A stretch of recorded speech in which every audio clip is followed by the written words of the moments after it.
जी हाँ, बिल्कुल। देखिए, मैं भोपाल में एक पार्क में हूँ जहाँ पर कि मॉर्निंग वॉक करने तमाम लोग आते हैं। इनमें कई लोग जानकार भी हैं, बजट के जानकार भी हैं, सीए भी हैं, वकील भी हैं। सर, सबसे पहले आपसे शुरुआत करूँगा, क्या उम्मीद है सर बजट से? सबसे पहले मैं प्रधानमंत्री जी को बधाई देता हूँ कि उन्होंने अपने तीसरे काल में अपना बजट ये पेश कर रहे हैं।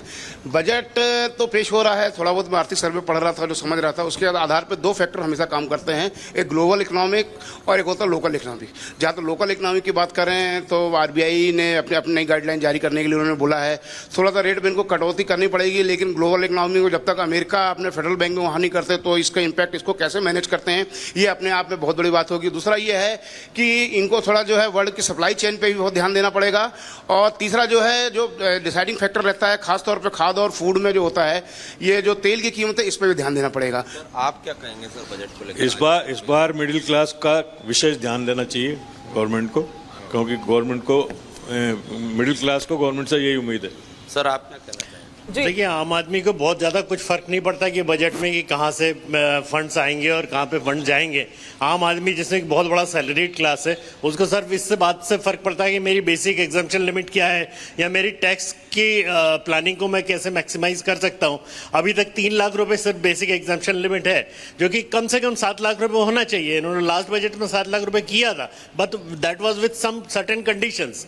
तो अभी बिना किसी कंडीशन के 10 लाख होना चाहिए, प्लस आदमी के पास खर्च करने के लिए कुछ पैसे तो बचे, तब ना वो कुछ कर पाएगा अपनी प्लानिंग। और कुछ खर्च करने के लिए पैसा तो उनके पास बचना चाहिए। ये भोपाल की जनता थी, लेकिन बनारस की जनता क्या कह रही है? राघवेंद्र हमारे सहयोगी हमारे साथ जुड़े हुए हैं। और राघवेंद्र, यहाँ तो चाय की चुस्कियों के साथ सुबह सुबह राजनीति की बातें भी शुरू हो जाती है, राजनीतिक चर्चा शुरू हो जाती है। आज का दिन अहम है, बजट से क्या उम्मीद लगाए ये बैठे हैं कि इनके लिए क्या होना चाहिए?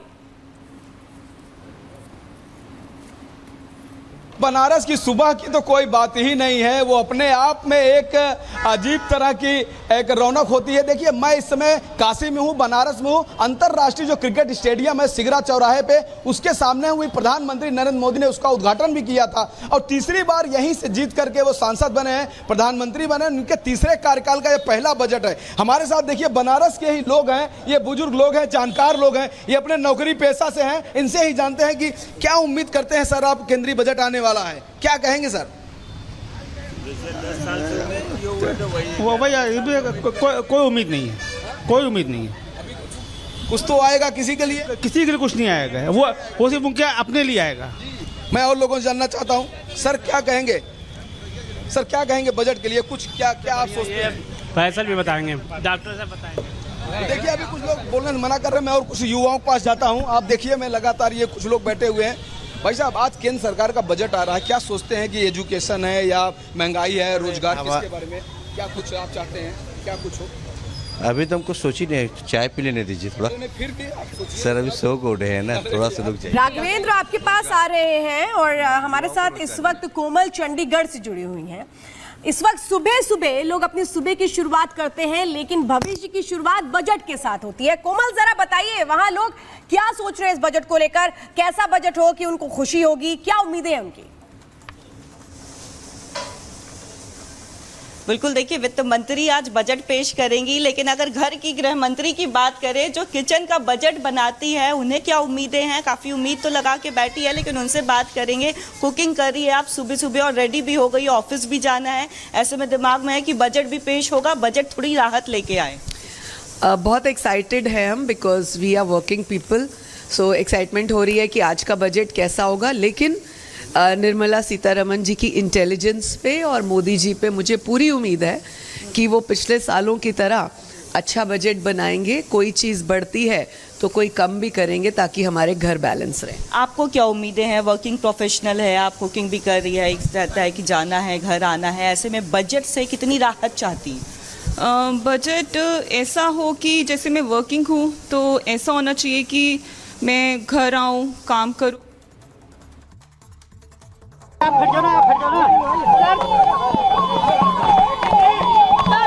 किस तरह का बजट रहने वाला है? मोदी जी का बजट सबका साथ सबका विकास के मंत्र से आता है, निश्चित तौर से उसके आधार पर किसी के लिए आ रहे हैं सर, कैसा बजट होने वाला है?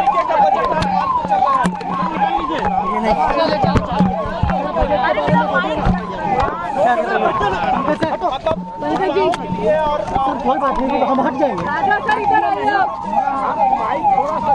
दूर है, दूर है, दूर है। मैं ही नहीं आ रहा सर। क्या आम लोगों की उम्मीदों का बजट है?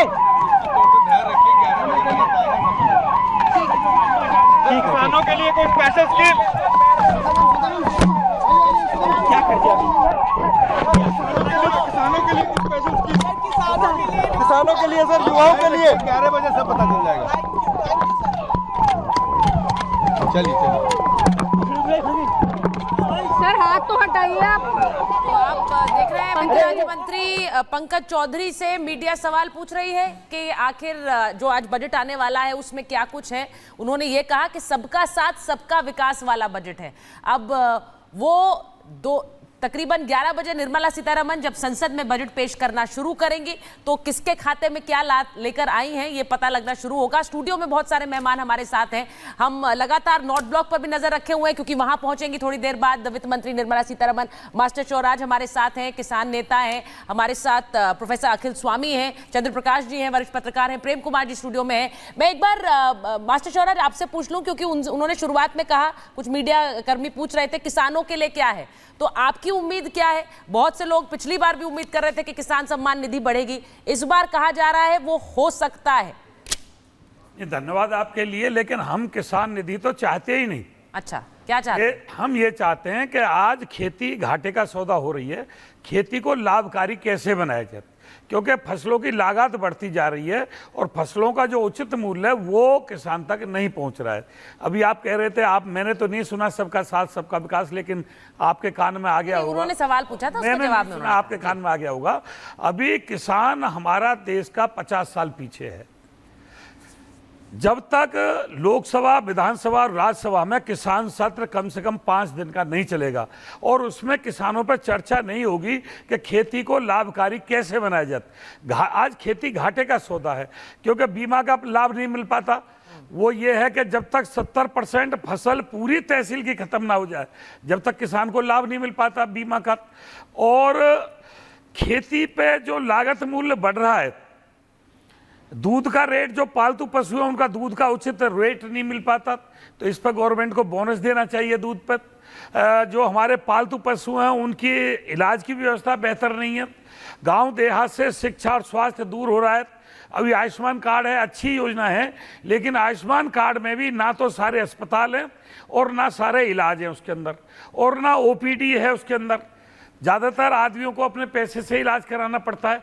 विशेष परिस्थिति में आयुष्मान का लाभ मिलता है, जबकि सरकारी अस्पतालों में और सरकारी स्कूलों में शिक्षा और स्वास्थ्य का बिल्कुल बंटाढार है। कुछ लोग कहते हैं रोटी, कपड़ा और मकान मूलभूत आवश्यकता है। मैं कहता हूं शिक्षा, स्वास्थ्य और रोजगार अगर है तो रोटी, कपड़ा और मकान तो अपने आप मिल जाएगा। देश के अन्नदाता ने कोरोना काल में भी देश की आर्थिक व्यवस्था को नहीं लड़खड़ाने दिया। जिस समय पूरा देश ठप था उस समय किसान काम कर रहा था। लेकिन मैं शिवराज जी आपको यहाँ रोकूंगी। एक बात मैं समझना चाहती हूँ। देखिए, आप कह रहे हैं किसान 50 साल पीछे चल रहा है। मैं एक बात समझना चाहती हूँ। देखिए, पहले आप लोग कहते थे किसान सम्मान निधि के नाम पर आप कुछ दीजिए, वो 6000 देना शुरू कर दिया गया और सरकार ने, जब सरकार बनते ही पहली बैठक हुई तो किसानों की सम्मान निधि को ही रिलीज किया गया। भाई, अब सवाल ये, आपको दिया जाता है तो आप भिखारी बोलने लगते हैं खुद को। मैं जरा चंद्र प्रकाश जी आपसे ये समझना चाहती हूँ, फिर देने का तरीका क्या होगा? आपको डायरेक्ट कैश बेनिफिट मिल रहा है, आपको सब्सिडी मिल रही है, खाद लेने पर सब्सिडी है, कृषि के जो उपकरण है उन पर सब्सिडी है। अगर इस तरह से नहीं जाएगा तो फिर और कौन सा फॉर्मूला होगा देने का? के उपकरण पे जो सब्सिडी है वो ऑथराइज्ड डीलर से हमें खरीदना पड़ता है और ऑथराइज्ड डीलर पहले जोड़ी की। शिवराज जी, जरा मैं चंद्र प्रकाश जी से सवाल कर रही हूं। किसान विकास सम्मान कोष की बात है जो दिया जा रहा है किसानों को, वो बड़े किसानों के लिए नहीं है, वो छोटे किसानों के लिए, सीमांत किसानों के लिए, जो कि बिल्कुल दिया जा रहा है और उनके तक पहुंच रहा है और वो उनके लिए है। जो बड़े किसान हैं उनके लिए, जिनके पास बड़ा रकबा है, जो बड़ी खेती करते हैं, जो अन्नदाता करके हम लोगों ने पिछले वर्षों में बहुत सुना, वो अन्नदाता जब 3 किसान बिल आए तो राजनीति के चक्कर में फंसा दिया गया। ठीक है, उसमें को अगर कुछ सुधार होने थे तो वो निश्चित रूप से सरकार उसके लिए ओपन थी, लेकिन क्या हुआ, राजनीतिक एक दबाव बनाया, तीनों किसानों बिलों के ये मुझे लगता है उन्होंने खत्म करा दिया। और किसानों को लेकर बहुत चर्चा हुई है और हम ये देखते भी रहे हैं कि कृषि प्रधान बजट पर प्रधानमंत्री का भी एक फोकस रहा है पिछले कुछ समय से, उस पर उन्होंने समय समय पर बोला भी है। एक बार अजय के पास जा रहे हैं सीधे लखनऊ। अजय, जरा बताइए, आपके साथ बहुत सारे लोग हैं वहां, आप कहां पर हैं, किस तरह की प्रतिक्रिया, अभी बजट आने वाला है उसे लेकर क्या उम्मीद है?